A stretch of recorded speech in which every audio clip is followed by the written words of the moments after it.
All right. Hey, Pete, thanks for jumping in with me. Appreciate it. You bet. Anytime.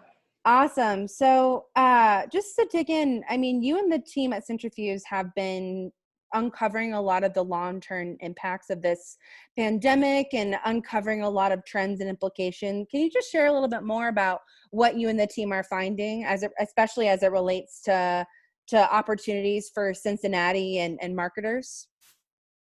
Yeah, thanks for inviting me. And we've been really reflecting hard on the implications of the crisis on, how we innovate, how we solve problems, how we address these huge challenges. I think we've always believed at Centrifuge that the best innovation comes from extreme challenges. And so we're obviously in one of those moments. And I think we're seeing, and we're both trying to identify opportunities for new startup creation, maybe helping existing startups pivot in these critical areas. I think we're kind of in a window where we need to think more about painkillers versus vitamins. And Yeah. obviously a lot of these new dynamics play to that, but we're also trying to help the big companies innovate fast. And I think my broad observation is that everybody is thinking and acting like a startup today. And startups are always exploiting momentum, seizing opportunity, have a great sense of timing. And we've got some really exciting things taking place right now. And I would say from a broad brush trend perspective, we clearly have hyper connectivity. We're experiencing that right now here, and everybody's virtual 24/7. And I think that is inspiring a lot of fresh thinking about how do we connect to one another through webinars, virtual conferences. Catherine and I, my head of marketing, we're testing a lot of different models. In fact, I feel like we've been moving at hyper speed compared to the pre-crisis and seeing a lot of success. In fact, I dare say that we can potentially serve more startups leveraging this newfound, connectedness.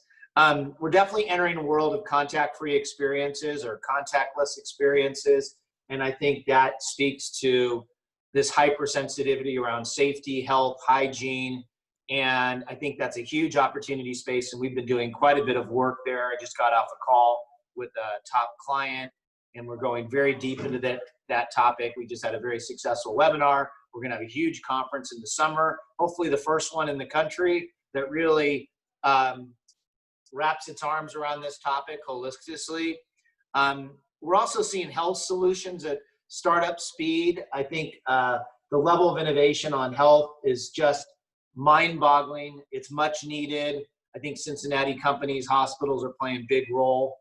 We're seeing a huge focus on trusted and resilient supply chains. And I believe Cincinnati can play a very positive role there. Even beyond Centrifuge, I'm chairing a committee that is part of the restart effort that the chamber and other groups and top CEOs have created. And we're going to really think through what is our place in the new supply chain future. In fact, it's more than just supply chain. We're thinking about supply chain and what we call new commerce.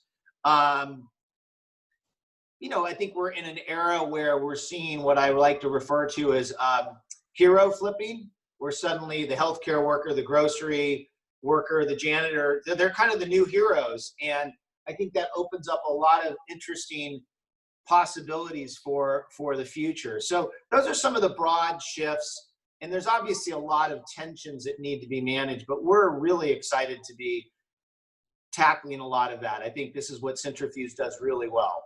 Mm-hmm. Yeah. And you were talking a little bit before about just how, some companies are needing to make, big pivots and some it's smaller, but can you tell me a little bit about some of the interesting, pivots and shifts you've seen brands and companies make in the response to this ongoing pandemic, especially ones that you think it's just good for marketers to learn from? Well, just think of the airport, for example. They're one of our most important partners. They do a lot of work at the same time with startups. I think, Nisham Marks, who, heads up innovation there, but they absolutely positively have to pivot to a world of contactless experiences. It's not that there's zero touch, but to kind of manage flows of people, consumers, in an environment with restaurants, public, restrooms. How do you do that? How do you deliver the services with minimal touch?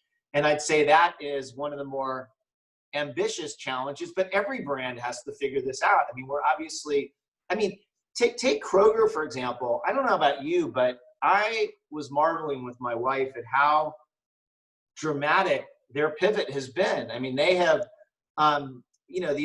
everybody's increasing e-commerce, but I feel like they've taken off like a rocket, and you can tell they're testing a lot of different things. And even the way they're communicating with employees. I mean, my favorite content are the videos from the Kroger CEO speaking with empathy and concern and passion and sincerity to the employees. And I feel like he's getting better and better at it while staying sincere. And so there's just like a lot of different approaches. I mean, if you ask me, Pete, would businesses and brands be this far advanced?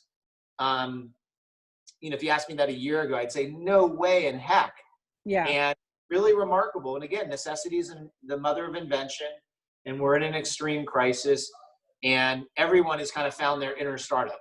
Yeah. I mean, I've got to say, I've been very proud of Kroger, being here in Cincinnati. I think especially, they kind of, I feel like not launched the first one, but kind of piloted that dark store where it was just, just for pickups. And now you're seeing so many other, Whole Foods is doing dark stores. It's becoming more of a trend that's more pervasive. So yeah, it's just been really cool to see people and companies move faster than I think they ever thought was possible. Yeah, no, we should all be empowered. Yeah. To some extent, it's kind of flattening the curve between, we always said the startup was the nimble, agile player. Now you've got big companies forced by necessity to transform. And that's good news for the startups, because that means they're probably going to be more agile to dance with startups in the future. Yeah. I mean, big always had this excuse that we're too many rules, too many processes, too much bureaucracy, too many layers. And startups often would get very cynical. Now companies have shown that they can act like a startup. So that should, in theory, really help our innovation economy. Yeah, totally. One thing I'm just interested to hear from you on too, I mean, I think kind of focusing specifically on individuals, a lot of individuals are having to make just pivots themselves as it relates to what career path they kind of thought they were going to be going down. So interested to hear more about your background. What are some pivots and shifts that you have made in your career that you've been reflecting on more now in this current uncertainty? Yeah, thank you for asking. I mean, my career has been a bit of a schizophrenic dance between big companies and startups, and now I'm kind of dancing right in the middle. But I do think I've tried to embrace an agility and a flexibility, and probably a recognition that we're never going to be in one single job for our lifetime. We'll always grow. We may have to recurve a little bit where you go down to go up, but it's all good. And I think everyone's going to have to embrace that brand of agility, even in large companies where they may stay in the large company, but the role may shift dramatically, or the way they do business will change dramatically. And ideally, what you want to do in your career is effectively leverage those tensions. Like, I've always been a big believer in what I call digital dualisms, which are these almost like impossible tensions that never get entirely reconciled. And and a good one is integration versus stimulation, chaos versus collaboration, scale versus agility. Big companies worship scale, startups worship agility. You kind of need both, but they're hard tensions. And probably the most important one is formal versus informal power. And big companies have the formal power, but small startups and even individuals who aren't in the workplace have a lot of informal power. I just sent a note to my intern, one of our interns yesterday, and I reminded her that she had extraordinary power right now, because everyone's trying to figure out the way forward and no one's got the playbook. Yeah. And those that are exceptionally in touch with the new technology, the new capability, the new platforms, the TikToks, they have a bit of an advantage. You know, uh, Catherine, my marketing lead, I hired her. She was in a kind of a non-traditional business selling canned wine.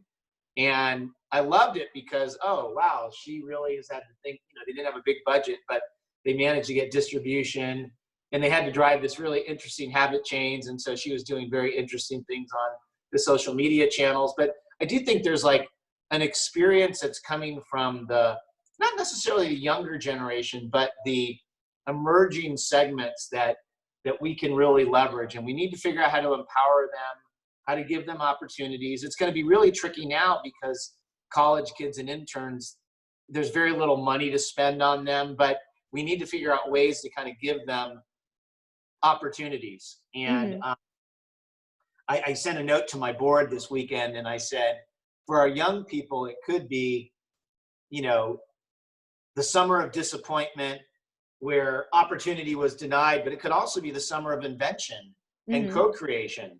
And I think we need to figure out how to really help those who are repivoting or shaping their career to get these opportunities, even if it may not have the same monetary benefit that it did before. Yeah, I mean, that's when I've been talking to students, I think that's what's been great is I think a lot of them have been, humble enough, not even necessarily to ask like, hey, do you have a job that pays? But, how can I be creating experiences for myself so that I keep building skills, building context, keep learning, even though, part-time jobs haven't panned out and potentially, internships rescinded and all of that. So interested to know what if you think about skills, especially if you think about, those young marketers that are just kind of coming out of school or still in school, what sort of soft and technical skills do you feel like are going to be even more important looking into the future from this pandemic? Well, I've always believed storytelling is absolutely critical. And some call that marketing, some call that communication. But I think how you tell your story across multiple formats and channels is absolutely kind of critical. And I think that um, the young entrants into the marketplace have a real competitive advantage there. But they need to know their story, they need to know their brand, and they need to tell that story with a real consistency. Um, Again, everyone's kind of one click away from a Google search that kind of tells their brand story, so they get it out in front. I mean, I think I think analytical skills remain more important than ever. There's just like a massive amount of data that we need to look at and quickly determine, the way forward. And so I think, and we need to look at real-time data, and so I think, data analytics is super important. How to use data as a competitive advantage. And the good news is that I believe that the emerging generation, because they're so proficient in social media, whether they call themselves analytical or not, they really are. I mean, they're kind Yeah. of their likes and their response rates and all those things that I think are super important when you kind of take it to the next level. So, and then, yeah, and I think that kind of agility, I think, openness to change. I think people skills are really important. And I'd love to say I've mastered them all, having been through so many different journeys, but that's always a growth area for everyone. Hmm. And the challenges are always different. I mean, I'm really trying to, it's interesting. I'm trying to figure out how to be decisive, how to keep my focus on revenue, how to sign the wake up call to everybody is a new reality, but also keep everybody kind of motivated and energized and empowered and not too afraid. You don't, and it's hard. I mean, these are really important skills. So like the skill of empathy. I mean, that's Hmm. something you can't just go to a class and learn that, but I do think it's going to be really important, um, you for any manager. There's a great book, by the way, that we should, by a guy named Bob Johansson, and he's done he's done a lot of book on leadership skills for the future. And he just came up with another one called full spectrum thinking that might be a great topic for AMA to put some thinking against, to put some programming against. Yeah, thank you. Awesome. Well, thanks so much for your time. I really appreciate it. You bet. I hope this was helpful. Yeah.